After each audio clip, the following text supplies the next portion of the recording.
शिटूकसाण। एका गावांत एक राज्य चलयतालो।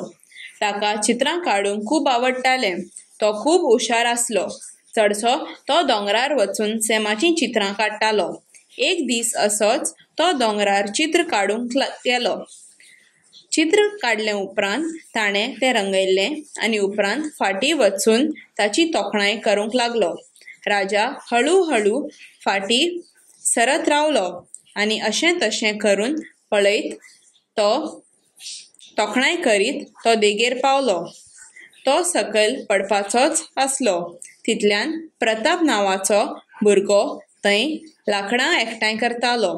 ताणें राजाक पळयलें आनी तो सकयल पडटलो ते भिरांतेन वेळ इबाड करिनासतना एक फातर घेतलो आनी चित्रार मारलो। चित्र पिंजलें। हें पळोवन राजा रागार जालो आनी प्रतापाक खूब तापयलो। प्रतापान माफी मागली आनी राजाक फाटल्यान पळोवंक विनंती केली।